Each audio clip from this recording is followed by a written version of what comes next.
Yun no, magandang araw mga idol. Ayan, bale may troubleshoot tayo na baka na-encounter nyo itong ganito sa multicab nyo na F6A.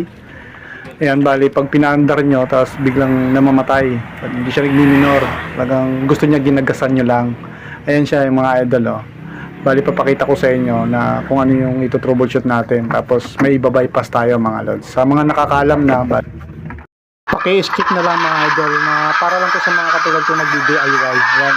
Ayan mga idol, ayan kung mapapansin nyo, gusto nyo sinisilignaduran lang siya. Ayan, pero pag tinanggal mo na mamatay, ito yung sakit niya mga idol na gagawin natin at may bypass tayo. Ayan, ang bawal, start ko na naman siya. Ayan, gusto nyo binubomba-bomba siya. Ayan pero pag tinanggal mo na mamatay, ayaw niya mag-minor mga idol. Ayan mga loads, yan yung gagawin natin mga idol. Baka katulad ng, ganito rin yung katulad ng sakit ng multicab mo. Sana makatulong mga idol. Ayan. Bali, punta tayo dito sa kabila mga lods. Kasi halimbawa nalinis yun yung carburetor, yung mga butas naman, yung mga jettings na okay naman, tumatagos naman yung gas. Bali ito pala yung idol mga yung solenoid nya, fuel solenoid yan mga idol. Marami kasing tawag dyan mga idol Bali halimbawa na tester nyo na yung positive negative nya mga idol, may dalawang wire kasi yan mga idol, may blue tsaka pula. Bali, tester nyo rin yung DC, dapat may 12 volts pataas yung reading niyan. Tapos pag meron naman, sabihin, buo yung linya, ang may sira talaga itong solenoid niya mga idol. Ayan. Ayan, tatanggalin natin yan mga idol. Bali, babypass na lang natin yan mga lods. Ayan.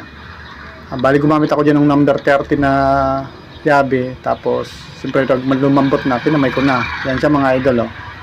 Ayan. Bali may tatanggalin tayo dyan yung sa loob.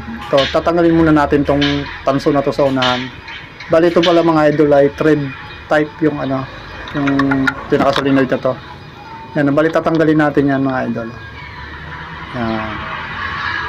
Tatanggalin natin yan. Yung may mapapansin ka dyan na yung parang stainless na yan. So alam ko anong pangalan yun. Tapos may spring na maliit yan. Ingatan yan mga idol kung sakaling lilinisin na halimbawa. Pero ito kasi siraan na. Bali, tatanggalin ko na lang yan. Hindi ko na ibabalik. Ay, ibabalik ko lang ito yung pinakatanso sa dulo. Yan lang ibabalik natin mga idol.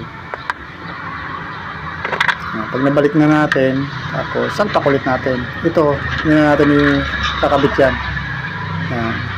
Salpak na natin. Tapos yung mga wire na yan mga idol, hindi na natin i-connect. Babypass na natin siya.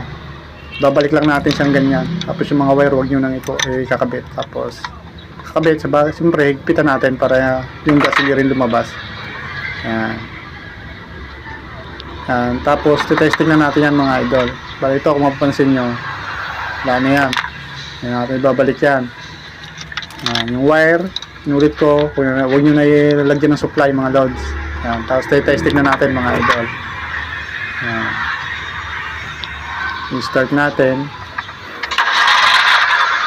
Yun mandar agad mga idol Pero kanina, pag pinistart mo yan, kailangan mo pantatakan yung silindador. Bumba-bumba nyo para umandar.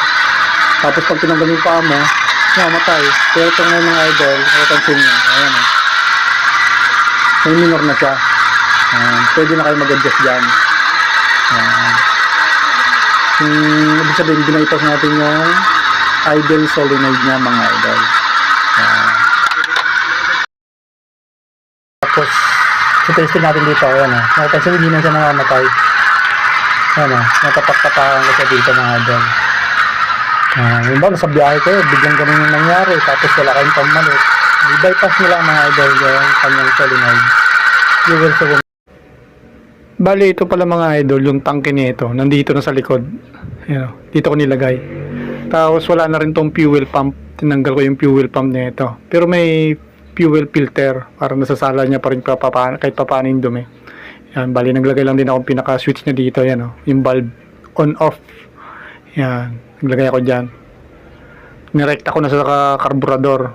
Yan, malapit sa carburetor. Yan, bali naubusan tayo ng gas mga idol. Bali sinalinan ko dito yung tangke. Ayan tangke niyan sa likod na Ayan kikita nyo yung level saka wala ng fuel pump yan mga idol.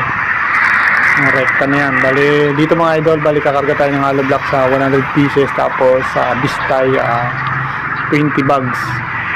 Okay naman, kayang-kaya naman ng ating F6 yan mga idol. Kinargaan ko nga ito dati ng 150 na number 5 na hollow blocks eh. Kinaya niya naman mga lods. Yan, malakas din kahit pa paano. Yan mga idol, hanggang dito na lang. Maraming salamat, sana nakakuha kayo ng idea. Ayan, ingat po tayo palagi.